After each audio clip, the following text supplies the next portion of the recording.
I forgot to tell you that next Sunday, when you come to church, you should wear something that you're not ashamed or scared to get on your knees. Moenie so grind aantrek dat jy nie op jou knieë kan gaan nie. Asseblief, ek nooi julle uit. Volgende Sondag, I encourage you. Maybe not short pants, like me. Because that's just crazy. But jeans or so on. Maybe but a longer short pants. We must get on our knees before God. In the congregation, before each other. You cannot have a fear of man. That will keep you back from experiencing the life of Christ and experiencing knowing Him better. So, hy het jou lief, punt. God het jou lief, punt, klaar. Won't you fall in love with Him? We invite you to fall in love with Him.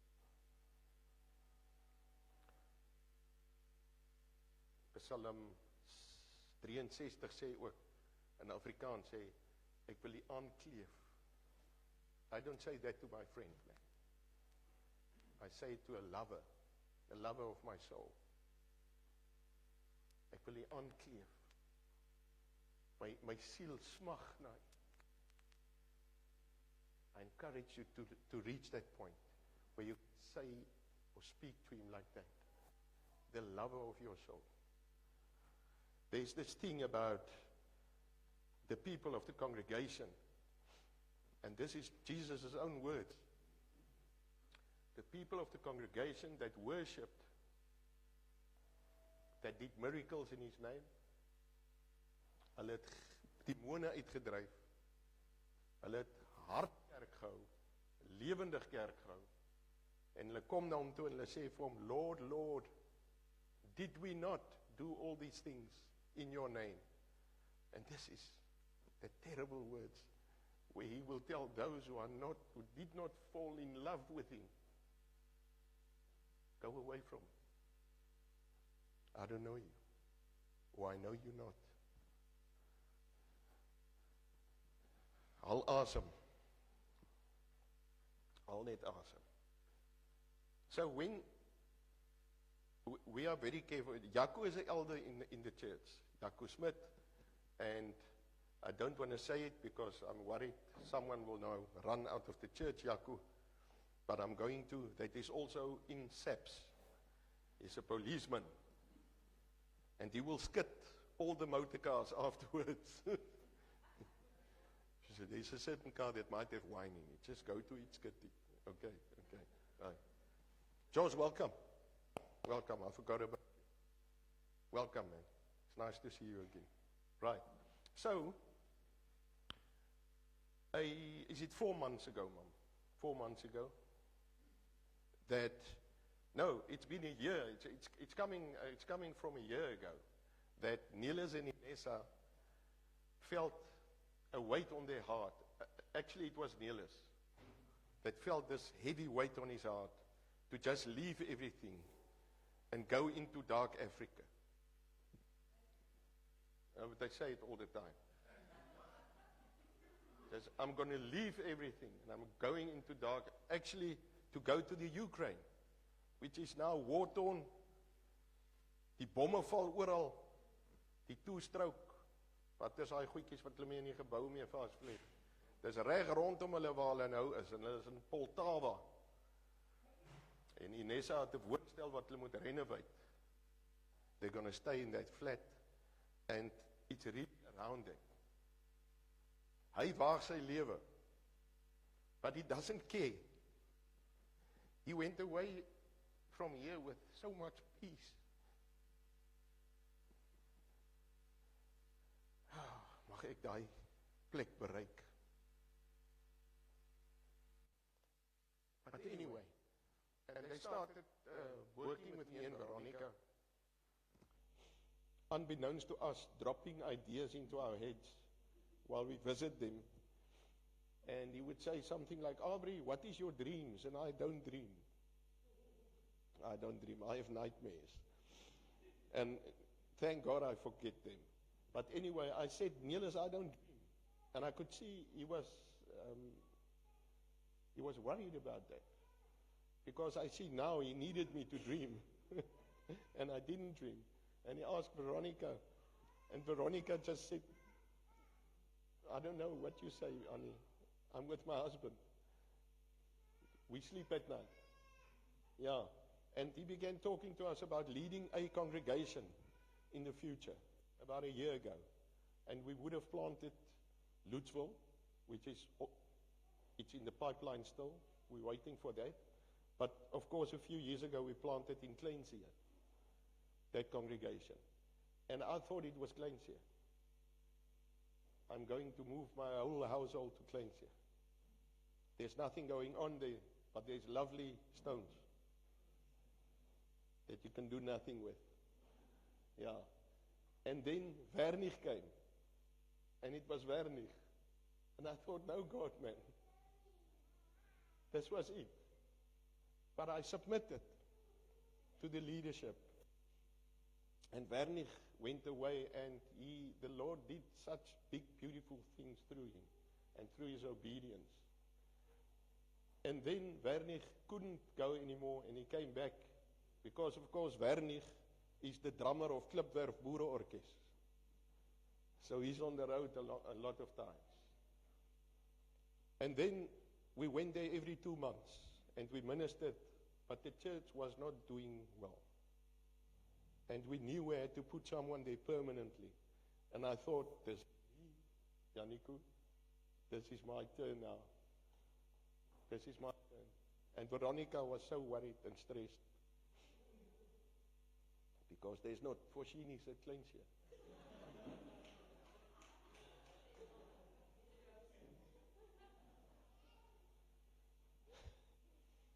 There's no Woolworths in Kleinsier. It's terrible. Yeah, and we were called to pray, the elders, all the elders, we were called to pray and hear from the Lord if it's you. And I really didn't go to pray to hear from the Lord if it's me, because I was going from the last times calling. And I thought it would be me. And I was disobedient. I had to pray because the Lord would have told me, it's not you. So I went on the last time's promise, or what I felt was a promise. And then Bradley came, Bradley and Taryn, and they were made for the job. They fit in fantastically. It fits them like a glove. And things are happening. People are coming to Christ. They're coming to church. They're joining the church. Men are standing up, wanting to be leaders again. Fantastic things there. And I kind of forgot about it, and we just thought, we'll serve the Lord here as elders. And we'll work for the Lord, and we'll be obedient, and we'll encourage people, and we'll speak prophecies and whatever. We'll do what the Lord tells us to do. And then Niels gave a preach from this place where I'm standing. And he talked about the two Moravian boys in 17-something. And they were, I think, 19, 18 years old then. Very young, but just married. And they felt on their heart, because there was an island with a German owner. And he said, over his dead body will the gospel come to his island. And he had a lot of slaves. And they knew the only way they could bring the gospel there is to sell themselves as slaves.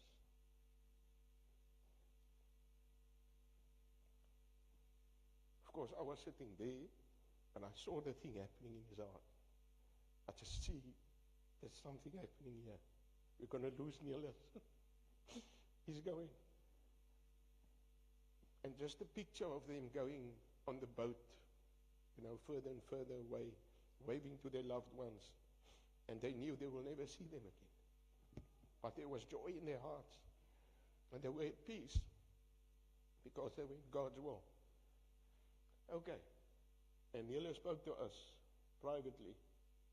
And he said he really wants to go. He thinks there's something, and we must maybe think about investing into the nations there. and maybe use him there. So we sent him there for a year. No, not a year, a month. We sent him there for a month. It felt like a year. Because every time he goes away, I have to fill his shoes. And every time he goes, that day he goes, there's a crisis. A big one. Yeah, so he went for a month and he came back and he said, no, he doesn't feel that the congregation has to be part of this. And we left it. And about 4 months ago he came and he said, no, it's tickets. He has to go. We can send them if we want to, but he will go on his own. He's going. And we talked to Inessa, and Inessa said she would rather work from here. But she came later on, the Lord spoke to her, and she was with him. And he came back and he told me, Aubrey, it's you that has to lead the congregation. Man, I wish you could feel what I felt that day. But it was 3 months away, so it was still in a distant future. It was not immediate. So I kind of ripped, like a car that's ran out of petrol, I went that way, and I thought, no man, anything can happen. The elders will maybe hire someone from outside, because everyone knows me. I'm not your typical church leader. But anyway, and he went to the 412 team. We call it the apostolic team. It's the apostolic influence in our church. And we're actually under them. And they came and they said they think Aubrey and Veronica should be the guys that leads the team. This is now 2 months or 3 months away. Now it's getting closer. And I had to go see Mike Dufay. We had lunch in his house, and I asked people from all over to pray for me, to just give me word, because I couldn't hear it. This time I couldn't hear it. I couldn't hear that I should be the leader. And I prayed profusely. I was looking for it badly, but I couldn't hear it. There was just nothing. And I actually asked people to pray for me and give me word.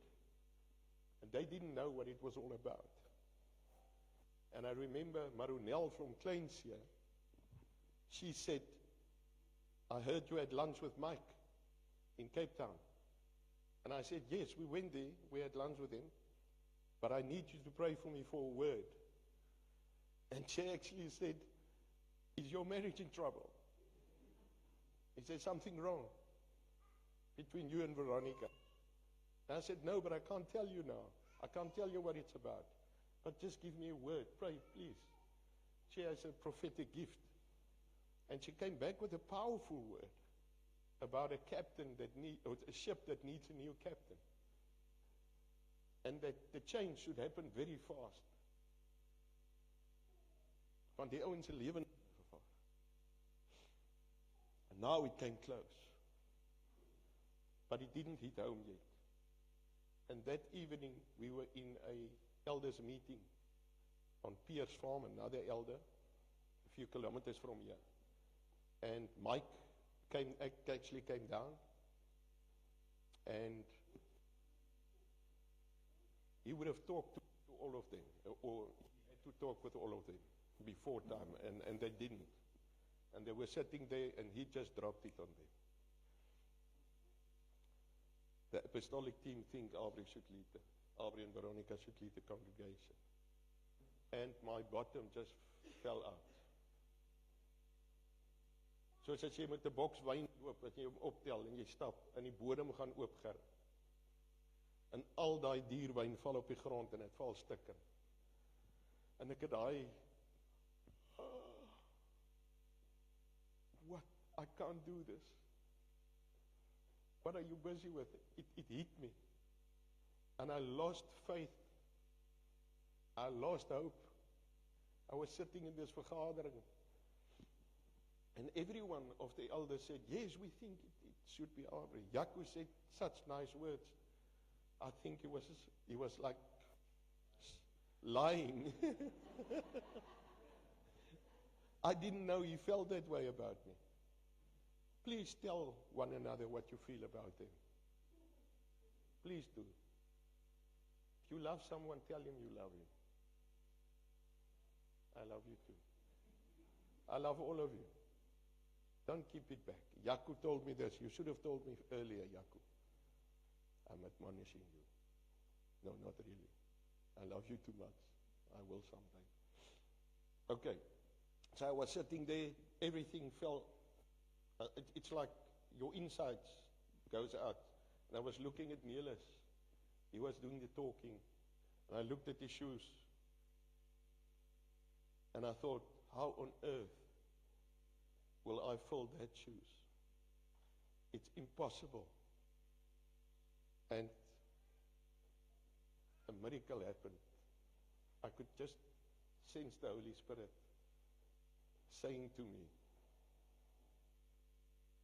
you don't have to fill that oak shoes. You just have to fill your Crocs. That's what I want, because I want something new. It's a new season for the church. And I got that peace again. I got that peace again. So I got faith again and hope again. And I just knew I know nothing. I don't know how we should do this, what I should do. I don't have it. But he does. Our King does. Jesus has it. He knows because he's the leader. And I just knew if I stay close to him and he is inside me, everything will be fine. I must just listen. Listen, be attentive and carefully. Okay, so that passed. And in the meantime, we sold our house. Oh, we didn't, what did we do? Oh, we bought a house, sorry. We bought a house and we were moving. And Neelis told me, listen, you should resign from Namakwa. You can't lead the congregation and work. You know, there is people that double time. You can do that. But in this case, he just felt, and he was still my leader then. And I submitted under him. And he felt that I couldn't do that. I couldn't double time. I couldn't work for Namakwa and lead the congregation. So I had to resign from Namakwa, which was terrible. I worked there for 29 years and 6 months. And it's such a cozy salary. Every month that thing falls into my bank account. Fills a lot of holes. And I could take my children to Wimpy once a week, actually. And it was fantastic. And all of a sudden, this reality struck me. Listen, it's gone. That salary is gone. And my bottom fell out again. And I went there again. And I wondered, what am I going to do? And you get that scripture that says, seek first the kingdom and my righteousness. And I will give you what you need. And that thing came to me. And I got faith again. And we're going to cut the cloth. Because it's a smaller house, we're going to cut the cloth. We'll make it because God will look after me. Just as he leads the congregation, he will lead me. And he will lead us and look after us. And I got my faith back again. And I got my hope back again. And then came the whole team from Sunningdale and Clencia. Was it 2 Sundays? 1 Sunday back. Last Sunday. I was drunk my pills. I can't remember. Okay. Last Sunday they came to pray Neelis out and pray me in. But when we started, I came from home to ask Neelis, we would have bounced. You know, what are we going to do when? And what happens when? And I went to him. He was sitting there by the chairs there. He was standing there by that window there. And I went to him. I came in and I said, Neelis, I'm so glad you're here. I thought this and this. When are we going to do this and that? And Neelis just looked at me and he said, no, man. I abdicate. It's you. It's on you now. I said, but what about, that's your, go to Jacques or Mike, they're in front. And I ran around there, worrying, my bottom out again. Ran out, and Mike Tufay was standing here. And I said, Mike, when should we do? And I talked to him, and he looked at me and said, listen, you invited me. I submit under you. You do what you think must be done, when and where and what time. Terrible, man. And with that bottom out, I went outside. Nothing returned, I must tell you this. So, in daai toestand, stap ek uit, buitekant toe, en daar is, dit was honderde, honderd en 'n bietjie. Mense wat hier buite staan, want ons gaan nou saam bid voor die diens begin. We're going to pray together before the service starts. And I was waiting kind of for Neelis, because he was the elder on duty to start. And everyone stood there and just looked at me. And they turned silent. And I looked at Neelis, and he went like this. And I remember, oh yes, he abdicated. It's on me. That was the most terrible feeling. If you had nothing, to lose that nothing as well. That fall out as well. And I stood there looking at the people, and I looked from the corner of my eye. There's a little gate at the corner there. That was open. And I truly, this went through my mind. Truly, this went through my mind. I will ask them to pray and close their eyes. You know, close their eyes. We're going to pray now. And just like get into it, and then I will slowly move backwards. And then at that point, I will turn around and klap a toon out of that aikie.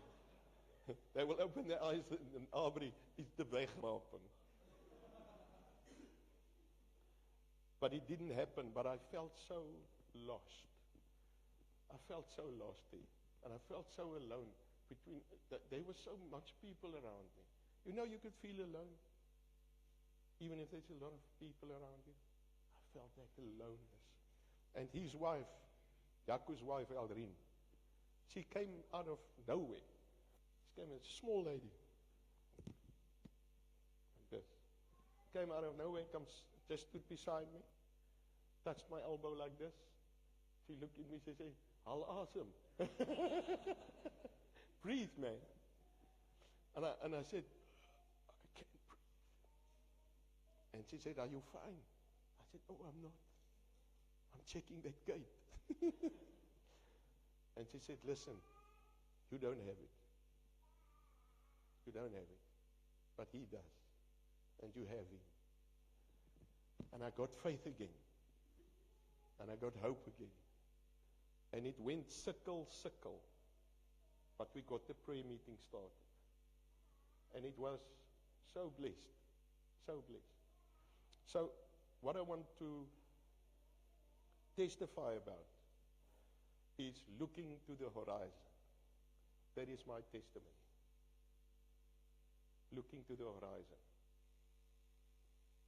Because I experienced that in that time, that my everything fell out. Energy and my focus was totally on me. Words and what I'm going through. And the moment Eldrine came and touched me and just prayed for me softly and spoke that words of truth, it was like I got settled because my eyes went from me to Jesus, the perfecter of our faith. So my testimony is named Looking at the Horizons, or the horizon, or in Afrikaans, Focus op die horizon. So let's read Colossians. Colossians 3, verse 1 to 2. It's the New Living Translation in English, and the only right translation, die Afrikaanse 53 in Afrikaans. Dis hom nie meer Hollands nie. Okay. First, the English. Since you have been raised to a new life with Christ, set your sights on the realities of heaven, where Christ sits in the place of honor at God's right hand.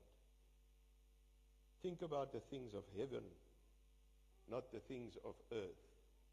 Olivia, I must thank you for this, because you put me onto this thing at home cell. Thank you.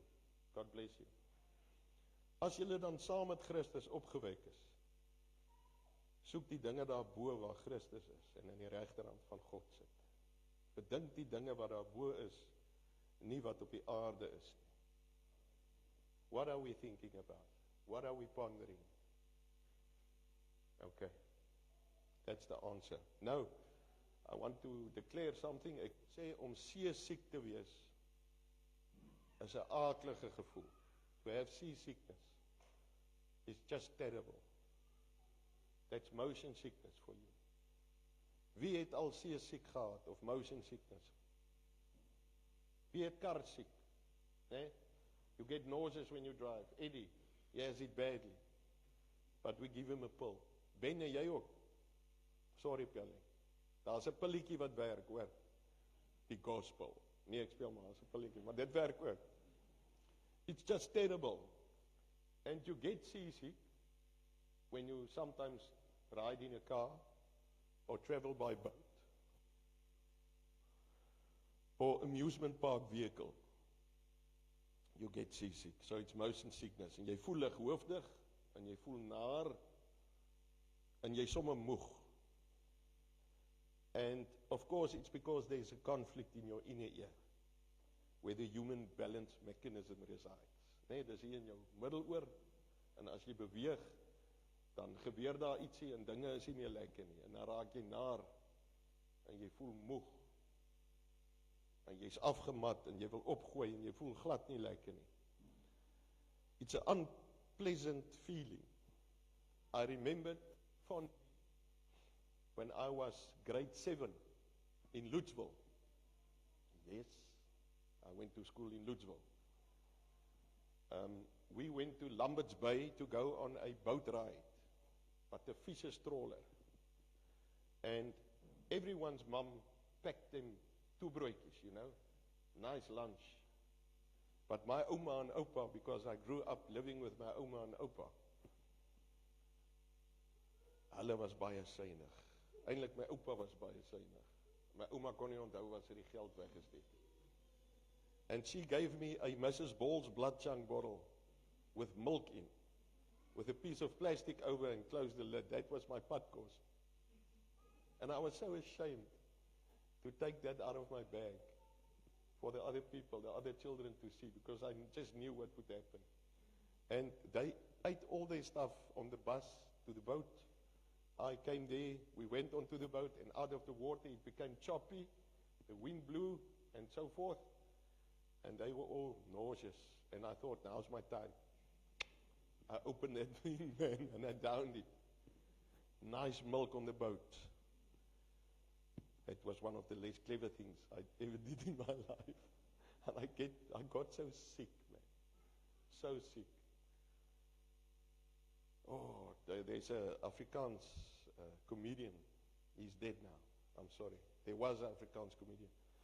His name was Tolla van der Merwe. He talked about people riding swings for the whole evening. My wife is going, stop it. But it was like that. It was terrible. You know, the insides came out again, but not at the bottom. I was so nauseous. So I understand this. I understand it fully. And of course, the solution of the problem is when the motion stops, the nausea stops. So what they taught me is to focus on a fixed point on the horizon. And the moment you do that, the feeling goes away. Is that not fantastic? It's a cheap way to get better. It's just shift your focus. And you already, I know I can see the Holy Spirit already ministering. And I just love it. And I want you to keep your hearts open. Just keep your hearts open for Him to come in and minister to you. Let Him convict you. Let Him show you. He wants you to see Jesus. He wants you to focus the right way. We talked about what is your proximity towards Christ. before Christ.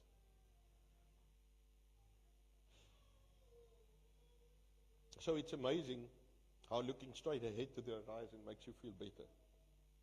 And I think it's therefore safe to say that while you're looking at your surroundings, the waves around you, and the wind blowing, you feel terrible.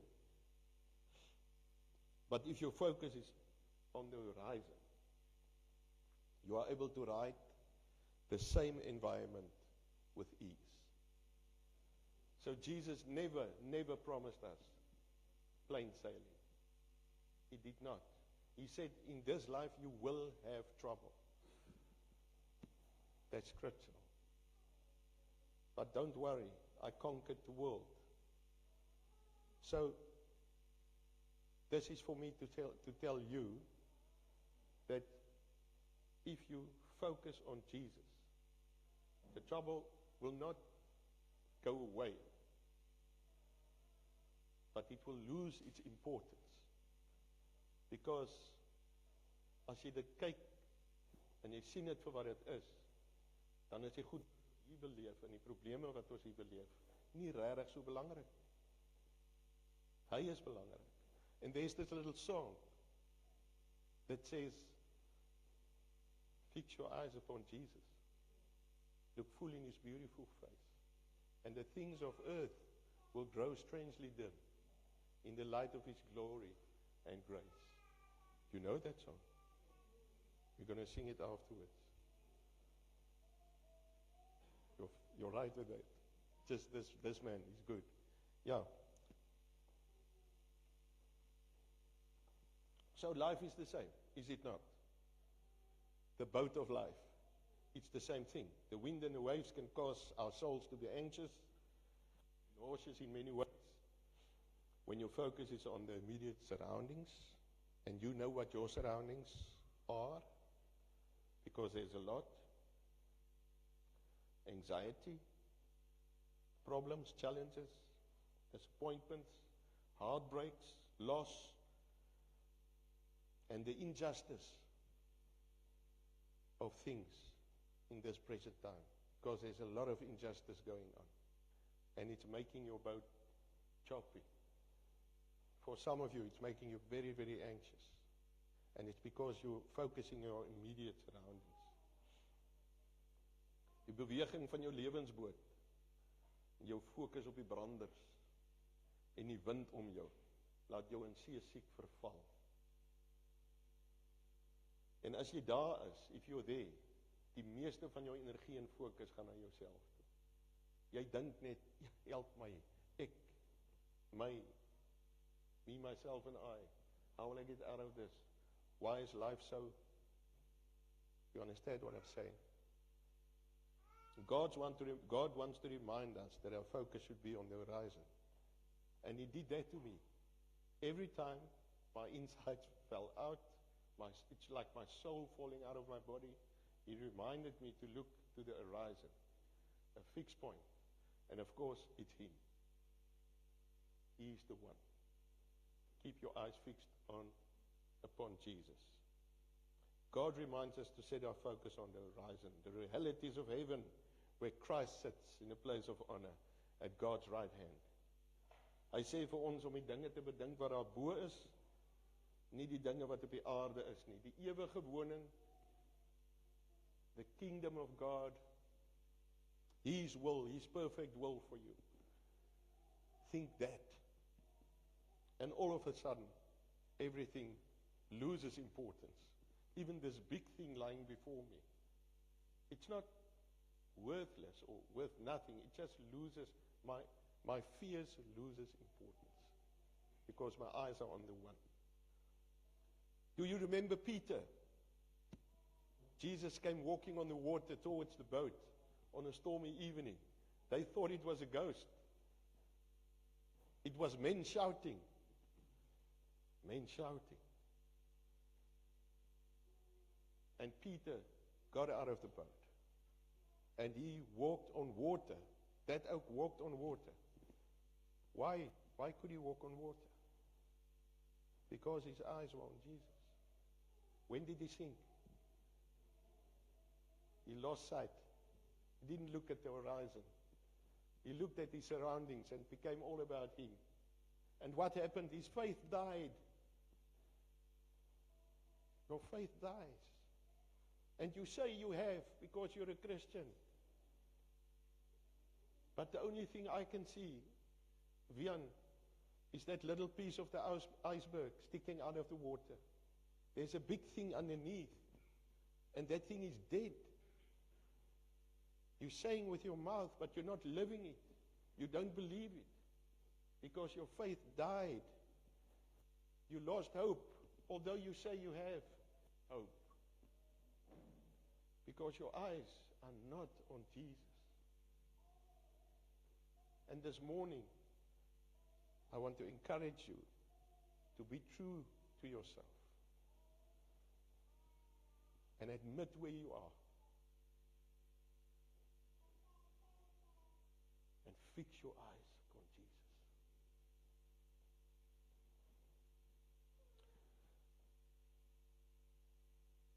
Hebrews 12. I'm reading a part of the verse 1c to 2a. And let us run with endurance this race God has set before us. We do this, how? By keeping our eyes on Jesus, the champion who initiates and perfects our faith. En met volharding die wedloop loop wat voor ons lê. Hoe? Die oog gefestig op Jesus, die leidsman en volëinder van ons geloof. Listen, our model, our example is our King. Jesus Christ modeled this for us because he looked at the Father all the time. He was seeking the Father's will and he was looking at the Father and he did everything the Father told him to do. He kept his eyes on the Father.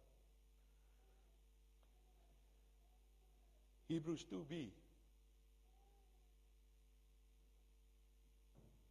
Because of the joy awaiting him, he looked somewhere else. He looked to the future. He looked to the Father. He endured the cross, disregarding its shame. Now he is seated in a place of honor besides God's throne. Wat vir die vreugde wat vir hom voorgehou is, wie dit vir hom voorgehou? Die Vader het dit vir hom voorgehou, want hierdie pad wat hy moes stap is 'n onmoontlike pad.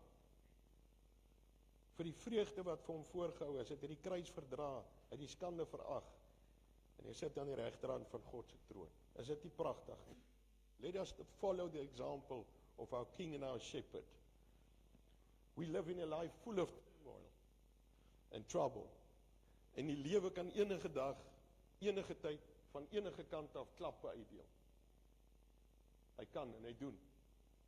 Hy het my geklap nou, die laaste 3 dae moet die trek. Want ek het my oë van Jesus afgehaal, want ek het my konsentrasie verloor. En ek het so betrokke geraak met hierdie trek. En toe ek in die ander huis kom, toe is die huis nog nie klaar nie. Hulle moet nog kaste insit, hulle moet bou, hulle moet tops insit. En al die goed staan die hele plek vol. En dit raak net te veel. En die lewe klap my. En ek verloor hoop.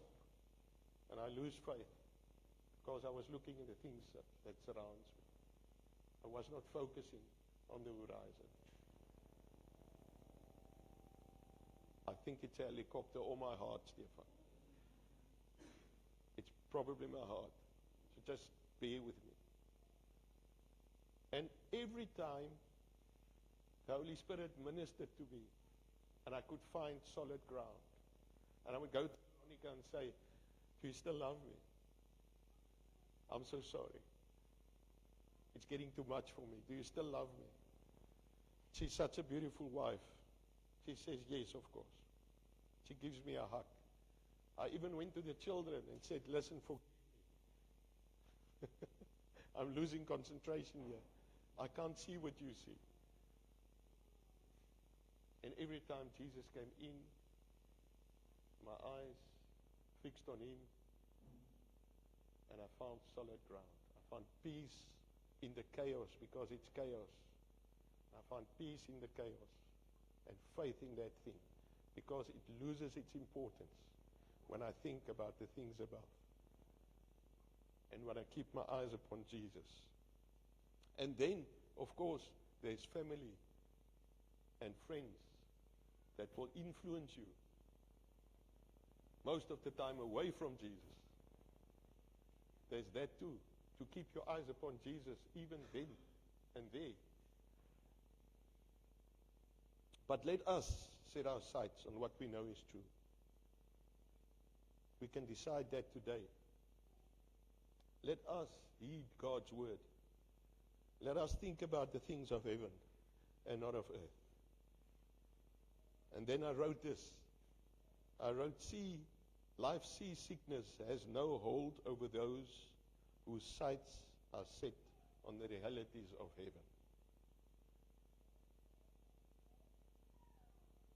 You can do that now. You can breathe slowly. You can thank God for every breath. That is how you start to think of Him and about Him. And that is how you start to look at Jesus. And just shift your focus. That stuff is not important. It will work out. Because everything has a starting date and an end date. That's the reality. Keep your eyes upon Jesus. Thank you so, so much. So, so much. Let's pray.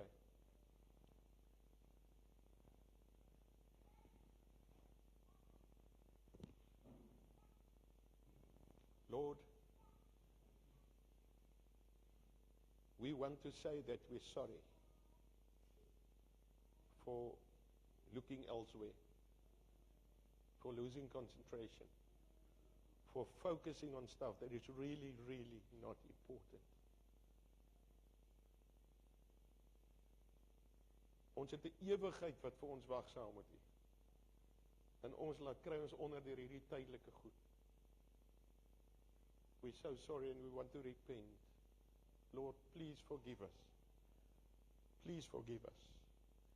Help us, each one of us, to focus again on You, your beautiful face, Your eyes.